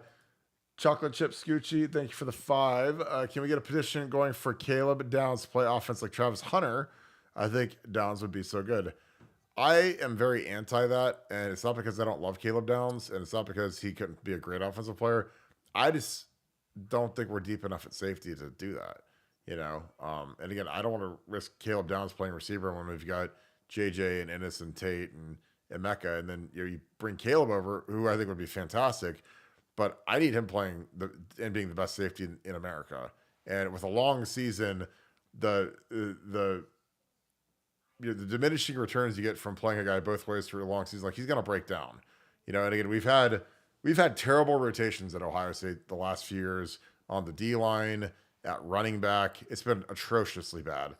And messing up Caleb Downs and having him rotate in at receiver when we've got all this depth and all these really good players is insane to me.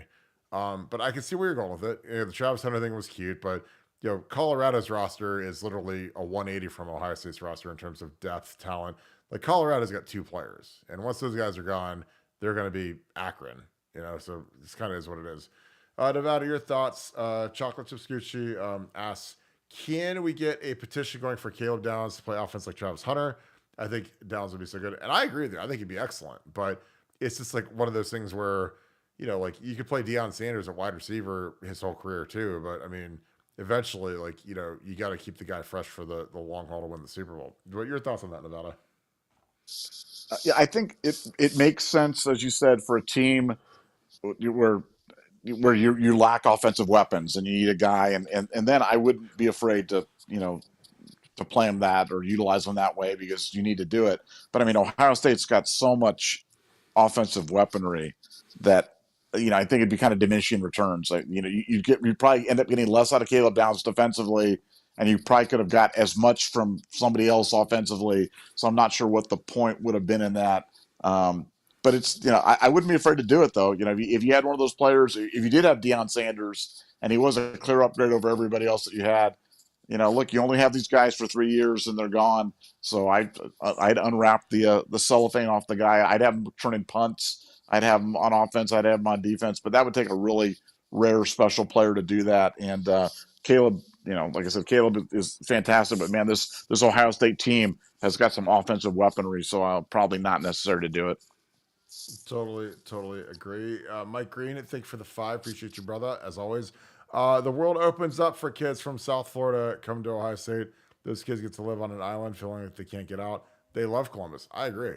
I mean, the kids, that are up here that are from Miami, like they love being around Columbus. They love the the passionate fan base. Because again, these kids they go to Miami Hurricane games all the time just because they get invited to them when they're getting recruited, and there's no atmosphere. Team sucks. Players suck. Players are fighting with the coaches. Like I said, it's a dumpster fire.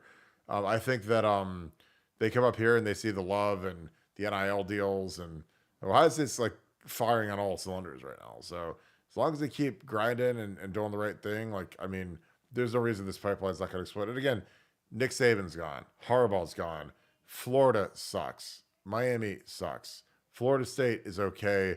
Them getting waxed by Georgia in a meaningless Orange Bowl was actually great because again, not every kid cares, but like when you see a team lose like 77-10, like it kind of takes a little bit of the shine off Florida State. So I totally agree with you, Mike. That's a great point. And again, I think it's something he's going to look out for because again, once you get guys like Ennis and Tate and JJ all up here, and they, because those kids all talk, they're all on Instagram, DMing each other all night and texting each other and whatever, and they say, "Hey, how is it?" And this man, I love it. It's awesome. Players are cool. Emeka's awesome. He's showing me the ropes. We do the Monarch machine every night. We do the cold plunge every night. We work out with Coach Mick. He's great. Heartline's great. Chip Kelly's awesome. Like it just is like, man, I want to go there because then they'll text their boys from Miami and say, "Hey, what's like, man? It sucks. Josh Gaddis used to be here. He's trash." Like I mean, so not every place is cooking like Ohio State, and you just got to reap the rewards of it. Big Red Buck, thank you for the 20. Appreciate you, brother. Do you think we will have a massive exodus to the portal next year? I don't think so. I mean, I think that I'm always ready for us to lose about 15 to 20 guys every year to the portal. And that's not because of something going wrong, something being bad. I just think that that's kind of the new wave of college football. And again, that's not all bad. Because again, a lot of these guys we lose, they can't play. Like if Kyle McCord was here, he's not going to beat out Will Howard. He's probably not as good as Devin Brown. He's not a loss, and a lot of these kids, when they leave, it opens up a spot to bring in somebody better. So I think there's always going to be a churn of 15 to 20 guys on the roster. Because again, everybody wants to play. And I don't fault anybody, for wanting to make a business decision or do whatever. And, like Kyle McCord went to Ryan Day and said, "Hey, I want to be your starter next year. Will you guarantee that to me and give me a big NIL deal?" And Ryan said, "Nope." And also promise you I can bring it in the portal. Nope. Ryan said no. And so, they took their ball and went home and they went to Syracuse, who was like 2-10 last year. I'm sure they'll do great up there, but have fun. I watched them lose to South Florida like 45-0 or whatever it was. So have fun with that. I mean, I'd rather have stayed here and competed and tried to win that job. But I just think that, Nevada, when we've lost guys in the portal, how many have been true losses in the last 2-ish years of the transfer portal era? I'm not talking about Joe Burrow. I'm talking about like the actual true transfer portal era. Yeah, very few. And I think as a fan, you just got to be ready for it. It's just the natural attrition. I'd be ready for some guys to portal out after spring football. I mean, I just think it's going to happen. But as you said, will it be guys that we were counting on to be major contributors? No, especially with the way that Ohio State is really kind of focused on some of the secondary guys, almost to in my opinion, almost unnecessarily, but they felt it was necessary to kind of recognize some of these depth guys with NIL deals. So I think, I think anybody who leaves is probably somebody who's given the word that it was probably best for them to, seek opportunities elsewhere. And I think, frankly, that's the honorable thing to do because if a guy's not going to play at Ohio State, let him know.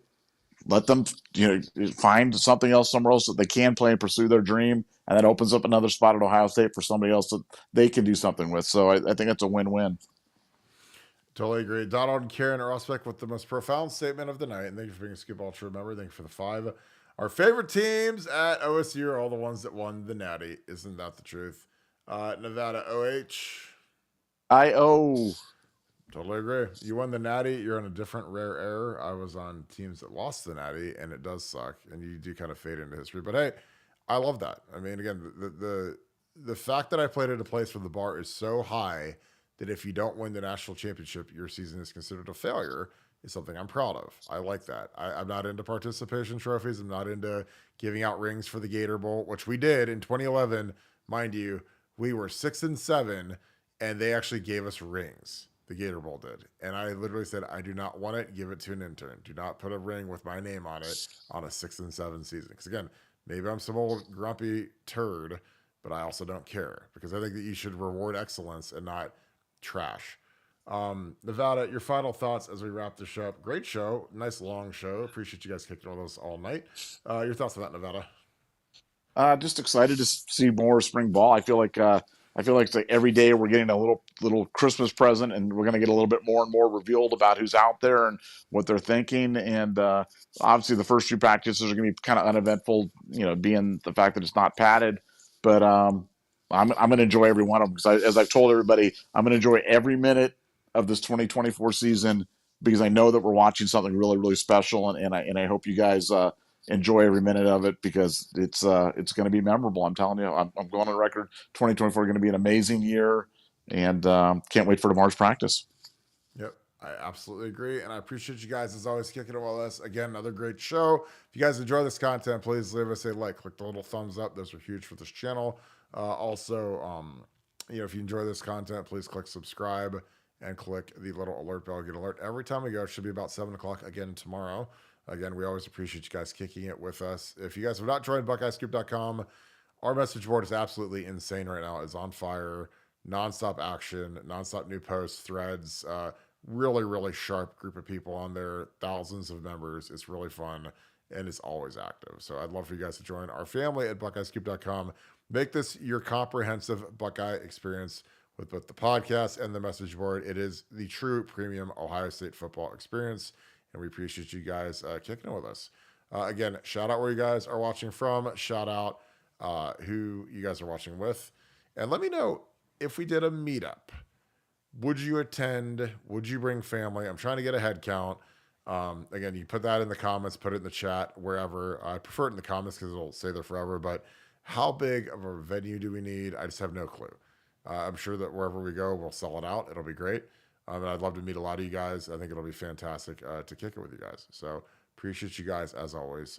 Thank you so much, Buckeye Nation. And one last request. If you guys have your iPhone, get on Apple Podcasts, click on Buckeye Scoop, and click subscribe and download it every day. That helps us tremendously. And do that also on Spreaker, Spotify. I have it downloaded on everything, but I'd love for you guys to get into our audio podcasts for times where you're driving or jogging around, working out, cardio, whatever. That'd be huge for us. So as always, appreciate you guys supporting the channel and helping us grow because it has been awesome. And we're almost to 30,000 subs. So thank you so much for that. That being said, as always, thank you so much, Buckeye Nation. And thank you, Scoop family. See you guys tomorrow around 7:00. Go Bucks.